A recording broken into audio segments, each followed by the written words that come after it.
नमस्कार और आज की बड़ी खबरों में आपका बहुत स्वागत है और मैं हूं आपके साथ निशा भारद्वाज। और आज के इस बुलेटिन में बात करेंगे कि सावन का जिक्र करके सीएम योगी आदित्यनाथ ने कौन सा बड़ा बयान दे दिया। बताएंगे आपको उत्तराखंड के भ्रष्टाचारियों के बुरे दिन कैसे आए, दिखाएंगे आपको दिल्ली के लिए बड़ी खबर और बुलेटिन के आखिरी में देखेंगे चुनाव आयोग ने तेजस्वी यादव के दावों को खारिज किया है। लेकिन दिन भर की तमाम खबरों से पहले एक नजर सुर्खियों पर।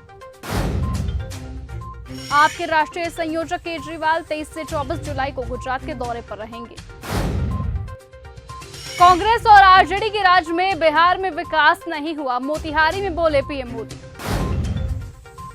आम आदमी पार्टी इंडिया ब्लॉक से बाहर आज की मीटिंग में नहीं हुई शामिल। सावन का जिक्र कर सीएम योगी का बड़ा बयान। उत्तर प्रदेश के मुख्यमंत्री योगी आदित्यनाथ ने मुहर्रम और सावन का जिक्र कर एक बड़ा बयान दे दिया। जौनपुर में मुहर्रम के दौरान ऊंचे ताजिए की वजह हुई दुर्घटना के बाद लोगों के विरोध का जिक्र करके सीएम योगी ने कहा, मैंने पुलिस से कहा कि लाठी मार कर बाहर करो इनको, क्योंकि ये लातों के भूत है, बातों से मानेंगे नहीं। मुख्यमंत्री शुक्रवार यानी 18 जुलाई को वाराणसी में थे। उन्होंने कहा, मुहर्रम का हर जुलूस उत्पात, आगजनी और तोड़फोड़ का कारण बनता था। दूसरी तरफ कांवड़ यात्रा चल रही है जो एकता का अद्भुत संगम है। उत्तराखंड में भ्रष्टाचारियों के बुरे दिन। उत्तराखंड में राज्य सरकार भ्रष्टाचार के खिलाफ अब सख्त कार्रवाई करने जा रही है, जिसको लेकर मुख्यमंत्री पुष्कर सिंह धामी ने विजिलेंस के अधिकारियों को निर्देश दिए कि किसी भी भ्रष्टाचारी के खिलाफ वो कार्रवाई करने से ना चूके। जितने भी भ्रष्टाचारी हैं उनके खिलाफ सख्त कार्रवाई की जाए। बता दें कि बीते 4 साल में भ्रष्टाचार के मामलों में आरोपियों की गिरफ्तारी बढ़ी है। विजिलेंस ने कुल 42 मामलों में कार्रवाई करते हुए 94 लोगों को गिरफ्तार किया है। आपकी बढ़ती लोकप्रियता ने बीजेपी की नींदें उड़ा दी। आम आदमी पार्टी के नेता और दिल्ली के पूर्व मुख्यमंत्री आतिशी ने बीजेपी पर केंद्रीय जांच एजेंसियों के दुरुपयोग का आरोप लगाया। उन्होंने शुक्रवार को प्रेस कॉन्फ्रेंस कर यह दावा किया कि गुजरात में आम आदमी पार्टी की बढ़ती लोकप्रियता ने बीजेपी की नींदें उड़ा दी हैं। बौखलाहट में आप नेताओं पर झूठे मुकदमे अब लगाए जा रहे हैं। दिल्ली वालों के लिए बड़ी खबर। दिल्ली वालों के लिए बड़ी खबर निकलकर सामने आई है। केंद्र शासित प्रदेशों के लिए विशेष सहायता योजना के तहत दिल्ली को केंद्र सरकार से 600 करोड़ रुपए मिलने वाले हैं। दिल्ली की मुख्यमंत्री रेखा गुप्ता ने ऐलान किया है कि इन पैसों का इस्तेमाल शहर भर के विकास के लिए किया जाएगा। विकास में ट्रैफिक मैनेजमेंट, जल निकासी, ग्रीन एनर्जी और कचरा मैनेजमेंट शामिल होंगे। सीएम रेखा गुप्ता ने यह भी कहा कि उन्होंने केंद्रीय वित्त मंत्री निर्मला सीतारमण से मुलाकात की और दिल्ली में जारी कई प्रोजेक्ट्स और भविष्य की आवश्यकताओं के बारे में जानकारी दी। दिल्ली में बारिश का येलो अलर्ट जारी। राष्ट्रीय राजधानी दिल्ली में बृहस्पतिवार को रात को हुई बारिश ने गर्मी से जूझ रहे लोगों को कुछ राहत दी।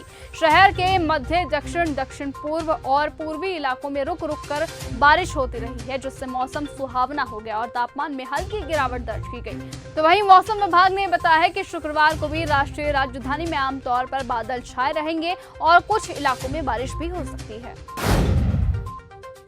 चुनाव आयोग ने तेजस्वी यादव के दावों को किया खारिज। तेजस्वी यादव ने हाल ही में एक वीडियो शेयर करते हुए आरोप लगाया था कि दरभंगा में बीजेपी की महिला जिला अध्यक्ष कविता कुमारी उर्फ सपना भारती एक मतदाता केंद्र पर एसआईआर की प्रक्रिया को प्रभावित कर रही थी। उन्होंने ये दावा किया था कि बीएलओ मतदाताओं के घर नहीं जा रहे, बल्कि लोगों को निर्धारित केंद्रों पर बुलाया जा रहा है। तो वहीं इस पूरे मामले को लेकर तेजस्वी यादव ने चुनाव आयोग की निष्पक्षता पर सवाल खड़े कर दिए थे, जिसके बाद अब चुनाव आयोग ने उनके दावों को पूरी तरह से खारिज कर दिया है। 80 से ज्यादा स्कूलों को मिली बम से उड़ाने की धमकी। दिल्ली से लेकर बेंगलुरु तक 80 से ज्यादा स्कूलों को बम की धमकी मिली है। साथ ही मुंबई के स्कूलों को भी धमकी भरे ईमेल मिले हैं। इन सभी धमकी भरे ईमेल्स के चलते जांच शुरू कर दी गई है। भारत भर में एक हफ्ते में 100 से ज्यादा स्कूलों को बम की धमकी मिली है। पुलिस ये पता लगाने की कोशिश कर रही है कि इन धमकी भरे ईमेल्स के पीछे कौन है और इनका मकसद क्या था। पूर्व सीएम भूपेश बघेल का बेटा गिरफ्तार। प्रवर्तन निदेशालय ने शुक्रवार को छत्तीसगढ़ के पूर्व मुख्यमंत्री भूपेश बघेल के बेटे चैतन्य बघेल के आवास पर कथित शराब घोटाले से संबंधित चल रहे धन संशोधन जांच के तहत नए छापे मारे हैं और इस बीच केंद्रीय एजेंसी ने चैतन्य बघेल को गिरफ्तार किया है। मामले में नए सबूत मिलने के बाद ईडी धन संशोधन निवारण अधिनियम के तहत चैतन्य बघेल के भिलाई स्थित घर की तलाशी की गई, जहां वो अपने पिता के साथ रहते हैं।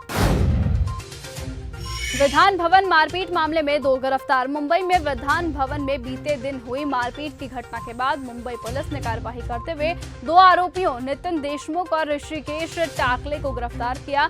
मारपीट का मामला मरीन ड्राइव पुलिस स्टेशन से दर्ज किया गया था। मुख्यमंत्री ने इस घटना पर कड़ी कार्रवाई का आश्वासन दिया था। पुलिस ने कई धाराओं के तहत मामला दर्ज किया और जांच लगातार जारी है।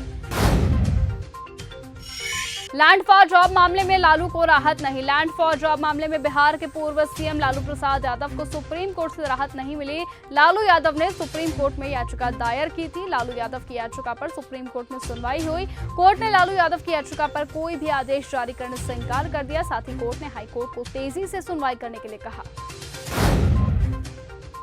बढ़ते अपराध पर बोले पप्पू यादव। बिहार के पूर्णिया से सांसद पप्पू यादव ने बिहार में लगातार बढ़ रहे क्राइम और पारस अस्पताल गोलीकांड को लेकर बीजेपी और नीतीश सरकार पर निशाना साधा। उन्होंने बीजेपी को घेरते हुए कहा, बिहार का सौदा करना बंद कर दीजिए, मैं पैर पकड़ता हूं, ये लोग बिहार के गिद्ध हो गए हैं, बिहार को बख्श दीजिए। इतना ही नहीं, उन्होंने कहा, नीतीश सरकार बीजेपी का शैडो बनकर सरकार चला रही है, मैं पूरे माफियाओं से अकेले लड़ रहा हूं। राजस्थान के मकराना में मालगाड़ी के 6 डिब्बे पटरी से उतरे। राजस्थान के मकराना में मालगाड़ी के लगभग 6 डिब्बे पटरी से उतर गए। मालगाड़ी गच्छेपुरा से मकराना आ रही थी। तकनीकी खराबी के कारण ये घटना हुई है। मेड़ता से मौके पर रेलवे का दुर्घटना वाहन भी पहुंच रहा है। वहीं घटनास्थल पर रेलवे के अधिकारी मौजूद है। शरद गुट के विधायक के खिलाफ एफआईआर दर्ज। मुंबई में मरीन ड्राइव पुलिस स्टेशन में एनसीपी के नेता और विधायक जितेंद्र आवाहड़ के खिलाफ मामला दर्ज हुआ है। पुलिस के काम में रुकावट डालने की कोशिश का मामला है। दरअसल कल विधान भवन में हुए मारपीट के बाद जितेंद्र आवाहड़ ने विधान भवन के बाहर धरना किया था, जिसके बाद उन्हें मरीन ड्राइव पुलिस स्टेशन ले जाया गया। वहां भी वो और उनके कार्यकर्ताओं ने हंगामा किया, जिसके बाद अब मुंबई पुलिस ने पुलिस के काम में बाधा डालने की धारा के तहत मामला दर्ज किया है। टीआरएफ को आतंकी संगठन घोषित करने पर भारतीय विदेश मंत्रालय ने की यूएस की तारीफ। भारत सरकार ने अमेरिकी विदेश विभाग द्वारा द रेजिडेंट फ्रंट के एक विदेशी आतंकवादी संगठन और एक विशेष रूप से नामित वैश्विक आतंकवादी घोषित करने के निर्णय का स्वागत किया। भारतीय विदेश मंत्रालय ने कहा कि हम इस संबंध में विदेश मंत्री मार्को रूबियो के नेतृत्व की सराहना करते हैं। तिब्बत में महसूस किए गए भूकंप के झटके। तिब्बत में भूकंप के झटके महसूस किए गए हैं। रिक्टर स्केल पर इसकी तीव्रता 3.4 मापी गई। भूकंप शुक्रवार तड़के 4:22 पर आया और फिलहाल किसी की जान माल के नुकसान होने की कोई खबर अभी तक नहीं है। तो फिलहाल आज के इस बुलेटिन में सिर्फ इतना ही। देश और दुनिया की तमाम बाकी खबरों से ऐसे ही जुड़े रहने के लिए आप बने रहिए और ऐसे ही देखते रहिए न्यूज़ गंगा। नमस्कार।